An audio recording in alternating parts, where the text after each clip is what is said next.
Kartik, I want to welcome you to the show today. Well, thank you, Bill. I'm very, very happy to be here. Thank you for having me. I'm honored to share this virtual stage with so many virtual exemplary CIOs who've been here before me. And I can't thank you enough for the undeniable service that you and your team provide to all of us in this digital world, right? I personally don't think we cannot talk about technology enough, and the work that you do and your team does to get people talking and thinking about technology and innovation is just simply wonderful, just wonderful. Well, thank you very much. And for those of you listening, they're like, why should I listen to this? Well, I'll tell you why you should listen, because Kartik is not only a top IT leader and we're going to talk about your organization, but you've also written a book called Find Your Red Cape. You've been on TED Talk as a TED Talk speaker. And let me just read a little bit about your bio so everybody knows a bit about what we're going to be, or at least a kind of a framework for where you are today. So you're the Vice President and Global Chief Information Officer at LIMRA, LOMA, LL Global. And as the CIO for LIMRA and LOMA, you're responsible for developing the IT strategic direction for the enterprise. And in this capacity, you direct and manage computing and information technology policies, programs, and schedules for the business and the enterprise systems. And you manage information services for all the corporate goals and objectives. And as a leader, you use the technology to improve the revenue, the profitability, and the efficiency. I love the revenue and the profitability because I call that offense. So, and before joining, and you joined in 2017, but prior to that, you were the director of information technology at Liberty Mutual. So you clearly were building up that insurance industry expertise, and you hold a Master's of Science in Computer Information Systems and Information Technology, as well as an MBA at Southern New Hampshire University. And you're currently pursuing the PhD in Computer Science at the University of Arkansas. And you're a TEDx speaker, and I already mentioned the author of the book. And you've got a new book coming out, or you're working on, called Digital Planet, Human Inhabitants. And it says you're an eternal optimist. What do you mean by eternal optimist? I'd love to, if you could dive into that for a moment. So eternal optimism. I'm always the glass half full kind of guy. People think I can wax Pollyanna-ish, but look, it's been a tough 2 years for everybody, bar none, across the planet, right? Between the pandemic, social unrest, economic upheavals. I think the economy is back in a pretty good shape, but the continuation of the pandemic and the disruption of our of what used to be normal as we settle into a new normal in 2022. I always seek to look at the positive side of things, right? Regardless of whether it's a good event or it's a not so good event, there is something to be learned by each and everything. Either the situation teaches us something about society or teaches us something about ourselves, right? So I always look to seek the positive in things, because things always work out. They will always work out at the end. Well, I'd love to learn about you and give our guests a chance to see. You're young to have achieved so much, so young in your career, early in your career. Tell us where you come from. Like, tell us what your growing up was like, and a little bit about your childhood. It would be great to get kind of a lens before you came to the U.S. Yeah, happy to. So I grew up. I was born and raised in Mumbai, India. It used to be Bombay when I was born and raised there. I moved to New Hampshire when I was about 18 or 19. I was the youngest in my class. It was about 26, 27 years ago. I've been in New Hampshire pretty much all of my adult life, right? When I moved here for school, I wasn't legal drinking age. So most of my bachelor's and my master's program was when I was under 21. So I had the pleasure of completing my bachelor's here, then doing my master's in computer science, as you mentioned, completing my MBA, and then got a job, had a family, and then never really left. I love New Hampshire. I love the New Hampshire seacoast. It's a wonderful, wonderful state with wonderful people, and I'm just lucky. I've been blessed to have a variety of roles, Bill, in the past 25, 26 years in my career. Through a variety of organizations, a variety of sectors, right? Truly rounding off my technology and business experience. I've had the honor of meeting really interesting people across the world, amazing people doing exceptional work in their domain and in their profession. So I consider myself extremely, extremely lucky to be where I am. Who would you consider your biggest mentor for yourself regarding your leadership journey? We're going to get to a little bit about your book in a moment, but who was your mentor that you looked up to and that you received a kind of early guidance and then like career guidance with maybe a different mentor that was in business? Yeah, what's interesting, and I referenced this in my book. I think. We as leaders, and our CEO, Dave Levinson, actually said this in one of our leadership meetings, and it struck out at me, is our leadership persona is forged by an aggregation of people we gravitate towards, right? So, Bill, I might gravitate three or four things of your mannerisms or your style or your leadership traits and attributes. I might grab five things from somebody else, and that shapes who I am as a leader. I've had multiple, I wouldn't call them quote formal mentors in the truest sense, but I feel like I learned something from every individual and every leader, right? So the good ones, the not so good ones, the bad ones, the great ones. My fundamental belief is you can always learn something from each and everybody, right? Here at LIMRA LOMA LL Global, where I've had the pleasure of being for 5 years, we have just exceptional leaders all the way through the organization, right? I am privileged to be part of a really strong executive leadership team. I look up to them. They teach me a lot. Every interaction I have with them, whether it's a little bit more about the business, about their individual domains, and how I can be a better technology provider and a partner to them. And I feel like I learn much more from my peers than I would in any other situation or circumstance. So your peers being surrounded by high performing leaders has been sort of an informal way for you to continue to develop because it keeps you. Would you say it keeps you sharp and it keeps you kind of on your toes relative to because they happen to be strong leaders styles? Oh, absolutely. And it's a congenial, collaborative relationship, right? Everybody's in it together. And I think I said this to you a short while ago. Where we are in the 21st century, if you're a technology leader, whether you're a CIO or a CTO, CDAO, you should always think of yourself as a business leader and a business professional first, second, and third, and then specialization in the field of technology that you specialize in, right? Because I think it's critical where we are in this.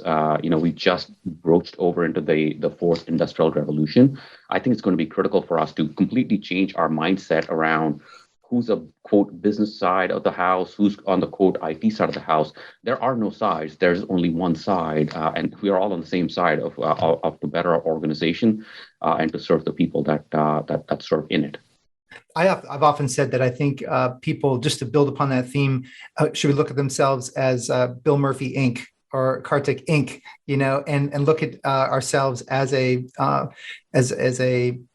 product set that's into the market, and that product has to stand for something. There has to be a vision around that product. There has to be a delivery mechanism and what you stand for. And the clearer that is, the better you're going to be received. But anyway, it's. I digress a bit, but it's to your kind of a sideways what you were just talking about.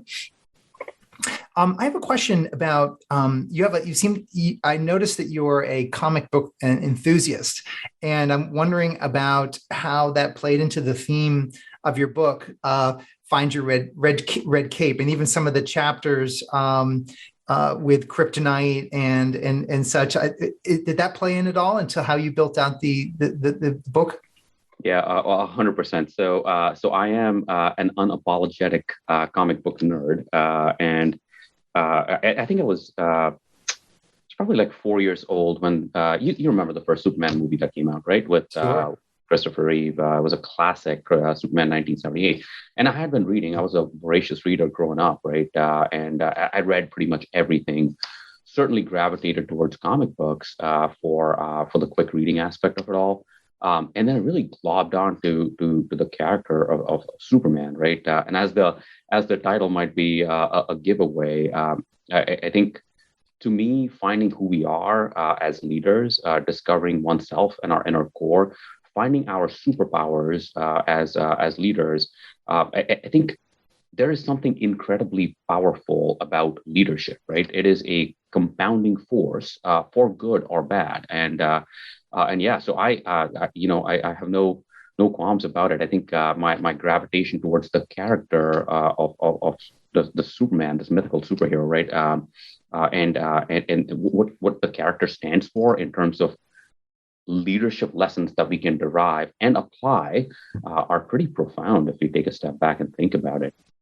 It's interesting as well. Your book, one of my favorite chapters is chapter 16, and in chapter 16, it's really about how to find your red cape, and it's very internally focused. And I think sometimes from running the CIO groups that I run, I think people are quick to kind of blame circumstances and situations and sort of the world around them, like that they're constantly at the effect of the world, or like almost like being on the sea and subject to all the winds and the waves, instead of going deep in the sea where it's calm and where it's actually we can figure out ourselves. And I'd love for you to comment to that, because literally there's a whole section in here on basically discovering who you are as a leader from the core you mentioned. I'd love for you to talk a little bit about that.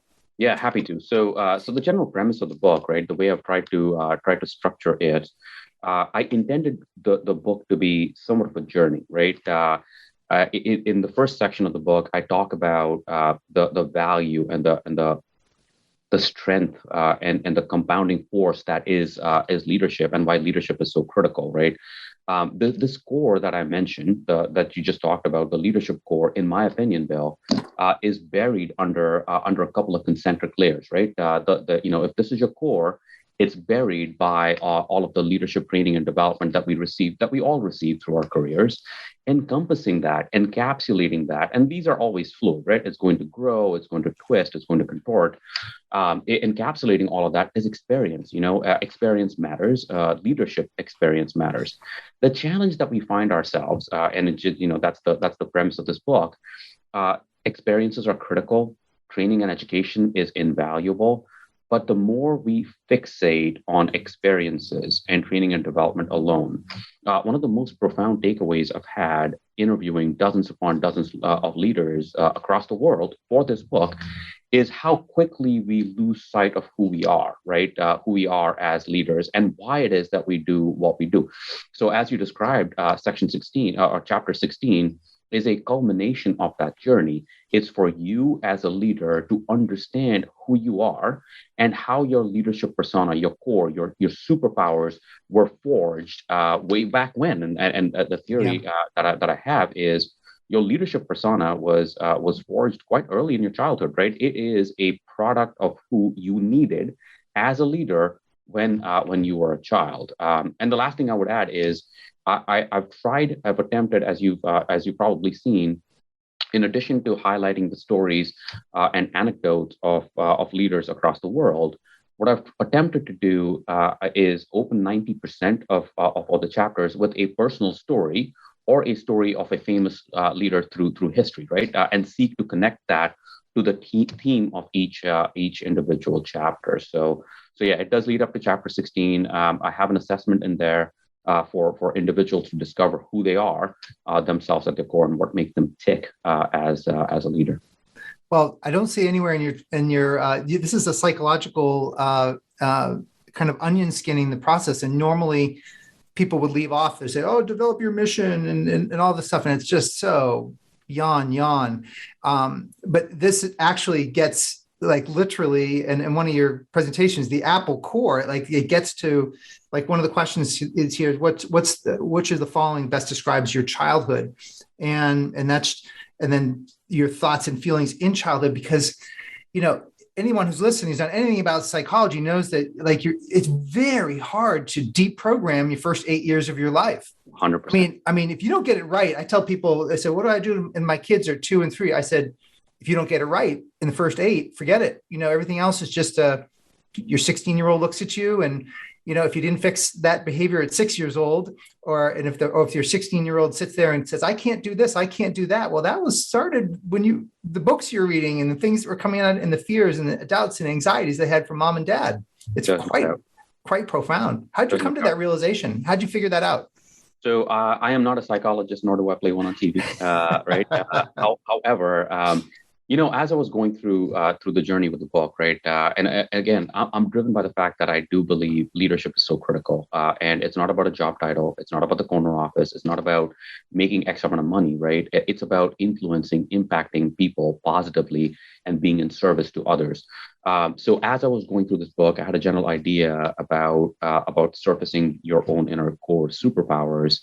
Um, and here's something interesting. I'll share this anecdote, and I don't reference this in the book, but when I was growing up in Mumbai, my mom was a busy professor, right? I'm an only child, and my dad was overseas in an attempt to make a little bit of a better life for us, right? So that he can then invest in my education. So he was in the Middle East for a little while, when I was growing up, and then England, and I got to see him like once a quarter whenever he travels back. And there was always that inner thought in my mind is, what if I could fly overseas like Superman? I could go see my dad lickety split, right? And then as I went through, it's funny, I dug up some of the old letters. You remember letters, right? Way back when it was old school, Right. pen and paper, right? I dug out some of my letters to him. It was probably like four or five. And every letter, I kid you not, every letter I had, I drew a Superman. Either it was a Superman insignia, Superman flying, right? And it was, and I look back upon it, and I was like, huh, that's where I started forming this persona. And I think just the traits of this fictitious character just stuck with me from a leadership point of view, right? And it wasn't just the if I could fly and go see my dad. It was being able to help myself, help my family, and help others around me as well, as I discovered when I took my own assessment. Oh, that's it's extraordinary, and I thought, gosh, this is, and I was like, hold on, maybe Kartik maybe he's got I was trying to figure out where you got this angle from, because it's very, very powerful, and I couldn't agree with it more, and I made a note actually in reading about the mission, the classic mission, and you kind of you don't like say that that's bogus, but you got to pour gasoline on the fire. And that's what I really liked about this, is that you took some of the classic mission vision, but you pour gasoline on it, because and this also made sense to me, because in our latest CIO innovation group, we tested this out. We thought, we do an hour and a half with the kind of classic innovation mastermind, but then let's, at the end, anybody who wants to stay and talk about transition for folks that have truly, they're looking for a new CIO job, but also those that in the back of their mind are like, I need to move out. And what a great way to solve the problem ahead of time is really get deep prior to the panic of not being employed. And I thought that was great. And you mentioned some people pursue because they want to get the hierarchy, because they want to get more money. And there's nothing certainly wrong with that if you want to go for 10xing your income. But you amplified that, and you talked about influence and people. And maybe you can talk a little bit about what your personal ambition is. Yeah, thank you. So from a leadership point of view, right, where there are leaders in transition, I think where we are today, Bill, the CIO role, right, with a little bit of guidance and coaching and a broadening of the perspectives, could segue into any other leadership position, right? Because leadership skills are agnostic to job title, agnostic to department, agnostic to division. You can lean in and specialize in marketing or finance or what have you. Usually across the industry, what I see with CIOs is CIOs ascend to becoming chief operating officers because they have that sideways and downward look. Or chief executive officers, because they also have that sideways and outward look, right? In my opinion, what CIOs should look at across the industry, and I'm blessed that we've been able to do that here at the association at LIMRA and LOMA, is we've taken a 360 perspective, right? The CIO role looks sideways and downwards, making sure we are in service of our business partners and enabling and furthering the business, but also look at it from an outward point of view. How can we liaise with individuals and leaders across the industry to truly continue making progress. So my own personal goal, I've been blessed again to have the opportunity to liaise, interface, interact with industry leaders, business leaders, as well as quote, the traditional technology leaders for the longest time, right? I've also had opportunities to spread my wings, if you will, outside my core comfort zone, which is technology. And I think I talked about our executive team here at LIMRA and LOMA. I thank them for it. They've given me opportunities to, for example, run a business in South Asia, manage our P&L, have P&L responsibility. These aren't typically the opportunities that people like me in my role receive, right? So Sure. my message to technology leaders is think about when you're looking at your teams, right? When you're looking at, I do this with my teams as well. There is going to be a time where a person who's currently a chief technology officer, hypothetically, or a chief data officer has an opportunity to ascend to being one of my peers on the business team, right? As an executive. And if I have a hand in helping them get to that position, it might not be within IT, but I think it is our responsibility, our prime responsibility as leaders to help them get there. So, maybe you could use this as a time. I'd love to know more about your business and you're impacting the insurance industry. And if you could explain that, because all businesses are sort of in different phases of disruption and different opportunities emerge while others are kind of going away. And I'd love for you to talk a little bit about where your business impacts the industry, if you could. Oh, I love talking about my company. So LIMRA LOMA LL Global. We are the world's largest and oldest nonprofit, non-advocacy trade association focused on the financial services industry. So our core is life insurance annuities, group and worksite benefits, and retirement. So we operate in around 70 countries. We have members, about 1,200 members across the world. It is a membership association.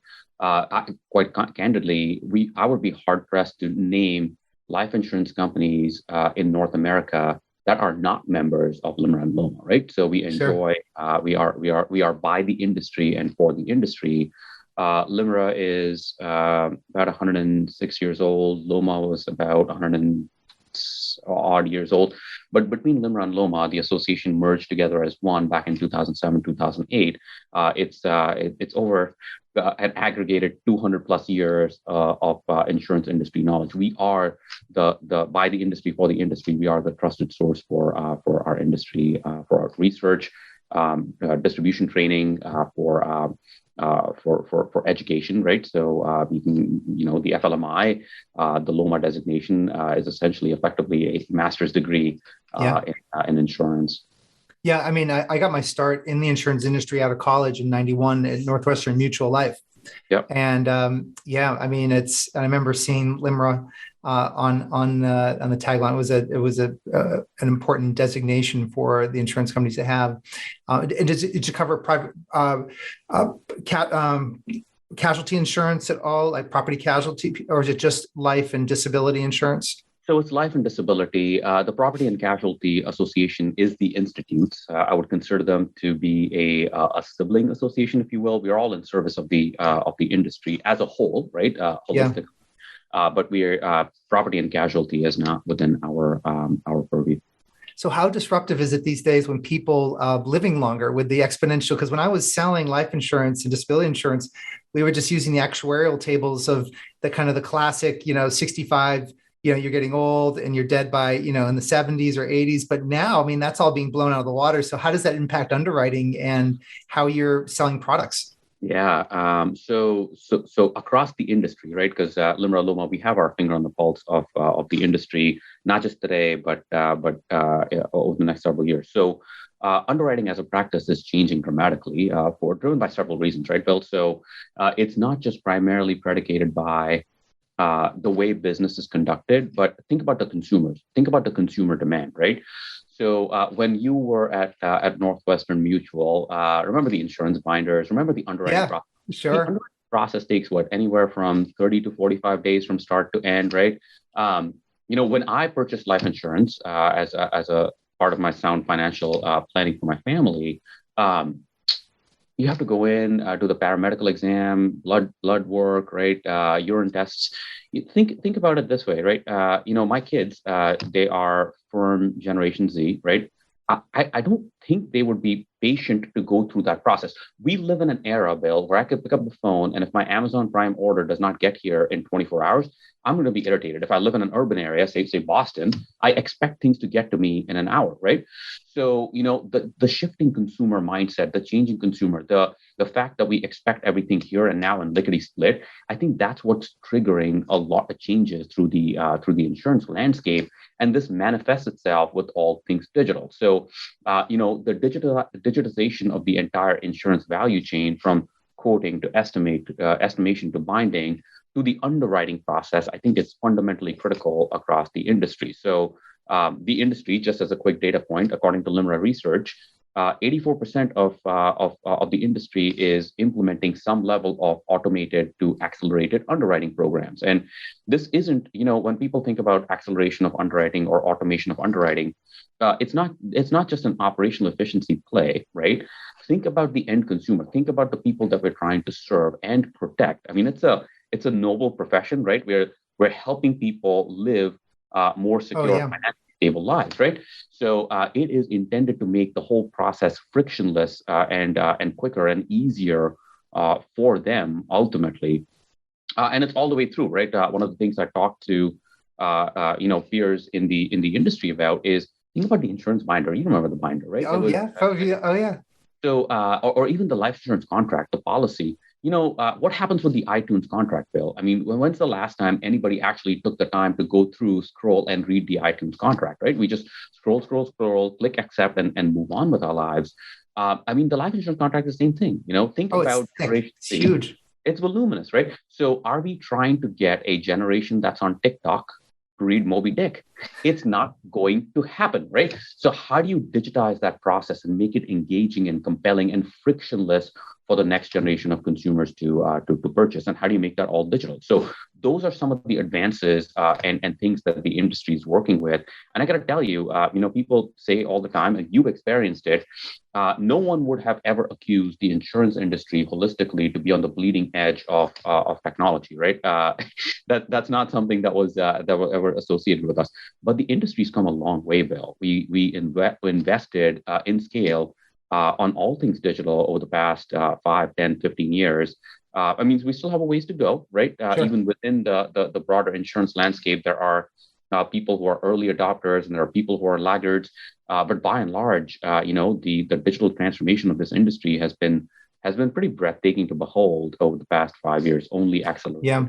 It's interesting because when we were gathering blood samples and people were buying different sizes of insurance policies, they'd check the MIB, the Medical Information Bureau in Boston. Yep. And God forbid, that you went to two insurance companies at the same time because they could dial into MIB and say, no, this character wants 500 grand with you and 500 grand with you. And they could compare notes and see to make sure that there was no malfeasance going on or fraud. But that was in the 90s. And I'm curious today with blockchain here, the ability to have these contracts and to be able to have interoperability and be able to have different data points and different providers, and also to be able to have that me as the buyer of the policy, be able to give the rights to the insurance company to look at certain data points, but they don't need to see my PayPal account. They just need to see, my health provider status and such. And I'm wondering if the industry, if you see it going to the point where you're going to be able to leverage some of those smart contracts capabilities within blockchain. Yeah, what a fascinating technology, right? Smart contracts, DLT, blockchain in general. So in just my opinion, right, one guy's view of the world, I think blockchain as a platform has gained more prominence internationally, overseas, than it has in North America. And even in North America, the adoption of blockchain has been inconsistent across industries and inconsistent across sectors within an industry, right? So banking, retail banking, I think given the fact that the touch points they have with their end customers, right? They, from a digitization point of view, they're a little bit ahead of the curve anyway. And I think there has been salient blockchain use cases within retail banking, within insurance as in general, when I was at Liberty Mutual, I loved my time at Liberty. Almost there for 10 years. Worked through various functions of insurance. Liberty invested heavily, like most carriers, in technology. And one of the Liberty was one of the early proponents and investors and cultivators, if you will, on the first notice of loss blockchain, right? FNOL. So working with the institutes, working with Risk Stream Collaborative. It's a consortia. It's a consortia model, right? Sure. So bringing that back, the value that LIMRA and LOMA provide is that consortia model. We bring the industry together and partnering with the institutes. There have been, we made modest progress with blockchain use cases for life insurance and annuities. Mortality monitor is the first use case that the Risk Stream Collaborative has been leading the charge for. The adoption is still a work in progress, right? There needs to be. I still think we have a long ways to go with blockchain, but yeah, absolutely. I think the value of the platform in being able to provide for, we talked about frictionless experiences between carriers and customers, just between the processing within the carriers and third-party providers. I think there's incredible value in that. Well, it's an amazing profession, and I got my best training in that first 4 years because I say to folks, it's like IT security these days. It's like, no, you need these things before it's the only thing you need to purchase before you get sick, before you die. And it's the same thing with security. No, I don't need that technology. I can't get that technology after the fact. You need it before. So cybersecurity has to be table stakes, right? Your conversation, if you aren't having conversations and your conversations don't begin with a strong cybersecurity posture, I think just asking for trouble. There's no doubt. Agreed. Does your team have security reporting up through you, or is it a report up through audit and compliance? Like, how is that organized? If you're okay sharing. Oh, of course. So I'm accountable for our end-to-end technology needs of our association, right? So telephony, equipment, infrastructure, cloud, data centers, to application development, data and analytics, telephony, the Agile Center of Excellence. As well as cybersecurity. So yes, we have cybersecurity professionals, but the CISO function does report into me. So I had this great return guest on last week named Kevin Kelly, who's been on the Tim Ferriss Show and others. He's a futurist and just founded the Wired magazine back in the 90s, or it might have even been the 80s.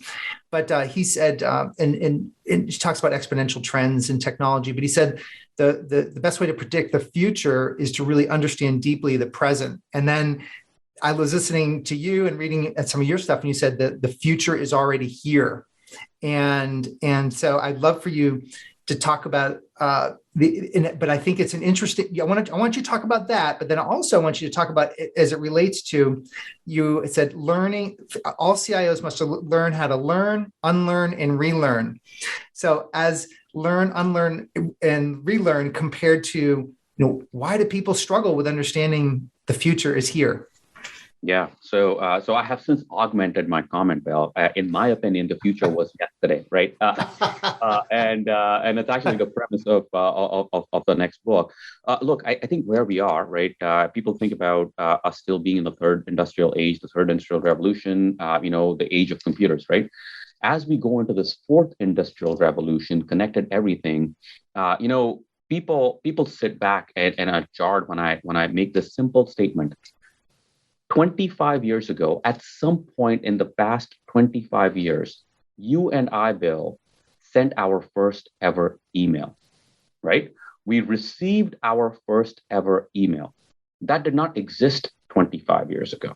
Yeah. 25 years ago, you and I could not have imagined doing this over video conference. 25 years ago, we did not have access to smartphones, connected everything, right? The things that we take for granted today, Uber, Grubhub, social media, Facebook, none of these things existed 25 years ago. So my question is, how will we able to imagine how could we imagine a future 25 years from now? Right? It's Exactly. unacceptable. So I open that with, the first thing you're going to see is, air taxis, right? It sounds fantastical. It's becoming a thing, right? People are investing heavily in it. So bringing it back home to your earlier question, and as much as I would like to take credit for learn, unlearn, and relearn, it was actually Alvin Toffler who coined that, Okay. right? And I just implemented it for our needs. We need to have, things are moving so rapidly around us, Bill, at light speed. Each of us as professionals, as employees, need to have the ability to learn new things, lickety split, unlearn the things that we've already learned and are ingrained in us, to be able to clear the decks and make room for new things we have to learn. And the central premise for that, Bill, is that it's change, right? People say they want change, but no one really wants to change, right? To Right. be Right. able to want to change, to be able to want to continually learn, we cannot get complacent, right? We cannot get complacent, because I guarantee you there will be no sector, no industry, no job, no company on this planet that will be untouched by digitization in the next 25 years. Again, just think about the fact that everything that you interact with today did not exist 25 years ago. It's difficult for us to take a step back and marvel at how far we've come in the past 25 years. And that's just a harbinger of the next Yeah. 25, because it's just exponential growth at that point. Well, we're going through I was going through the slide deck for our event. We just had the Innovation Mastermind, and in 1922, we were discussing, because it wasn't clear, the benefits of soap. And Johnson and Johnson had just invented the first Band-Aid. So like we weren't even clear on hygiene 100 years ago. And then just this past 2 years, we were able to produce a vaccine in less than a year, and so, which was just previously, so to go from like debating cleanliness and soap and Band-Aids inventions to we could, 100 years ago, we wouldn't know what planet we're on, It's an unrecognizable world. Bill, you said 1922. Do we, think about it. Everything that we do today is charged, right? Powered by electricity. We are on the cusp of every major automobile manufacturer investing in EVs, right? Electric vehicles. In 1922, that you just mentioned, where we were still debating the efficacy of soap for personal hygiene, I think probably a third of America did not was powered, right? 2/3 of America did not have electricity in their households in 1922. That's mind-boggling, right? Mind-boggling. Yeah, we've come a long way. Well, this is going to be really, really powerful for people listening, Kartik. And just as we wrap up, I'd love for you. Is there anything that we talked about today that popped in your head? You're like, I hope Bill asked me about this, or a theme that you wanted to hit, or anything that's super important to you that you wanted to leave our listeners with today?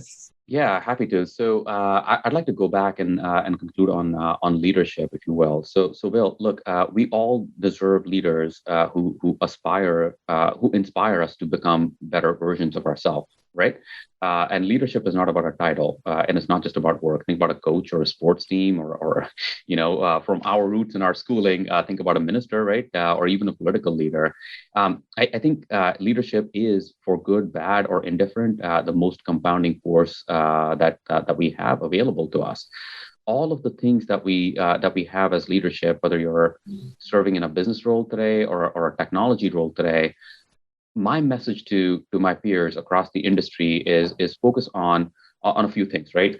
For people who are currently leaders, understand the responsibility that each of us have, and become better leaders, right? Because that's what we need to do. For leaders without titles, right? Understand that each of you, are a leader in your own ways, in your own right, in some facet. And then, just think about who you are, what your leadership personality is, and how to surface it. And I would characterize, just me personally, my leadership principles, my own leadership principles. Number one is integrity, right? Always do the right thing. Be unwavering and uncompromising about it. You can be flexible on pretty much everything, right? Coke or Pepsi, but never be wavering on integrity. The second thing I would add is humility, right? A title or a position or a corner office or a primo parking spot does not make anybody better than others. The third aspect is service, right? Service beyond self, not to borrow from the Boy Scouts, but if you have a title or a position of responsibility, you have to use it to serve others. The fourth is empathy, right? Treat people like people, right?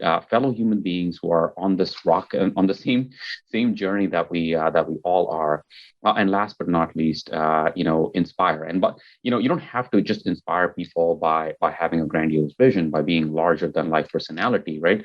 You can be inspirational by your tenacity. You can be inspirational by your humanity. You can be inspirational by making work a little bit more fun for everybody else to participate in, right? Make it enjoyable and make things fun. And that's my message to my peers across the industry. I love it. And the big takeaway from me talking to you today is also it's an inside out game that can be learned, and you can get, if you feel like your vision or your personal mission is a bit flat or a bit beat down, it's a tough job, the CIO job. I encourage you to, I hope this inspires you to dive deeper into what makes you the best person you can be. 100%. And how to help others in your organization, right? Some people want to achieve, accomplish, and be CIOs someday, and some people want to be CEOs, and some people are perfectly comfortable writing code 24/7, 365, right? It is your job, your responsibility to make sure that you help other people realize their own potential. I love it. This is great. What a powerful message. And I love the New Hampshire live free or die right behind you. I think that's so great. Coming from Massachusetts, there's nothing like New Hampshire. New Hampshire is its own, belief system and its own thing, right? I love it. 100%. Well, have a great day. And thank you so much for coming on and sharing your wisdom with us, Kartik. Thank you, Bill. Thank you for doing what you do. It's absolutely a critical platform for you. You as a leader are inspiring others by virtue of Bill Murphy, Red Zone 10X. So thank you for everything that you do. Thank you. Thank you very much. I appreciate that. All right, sir. Have a good afternoon. You too.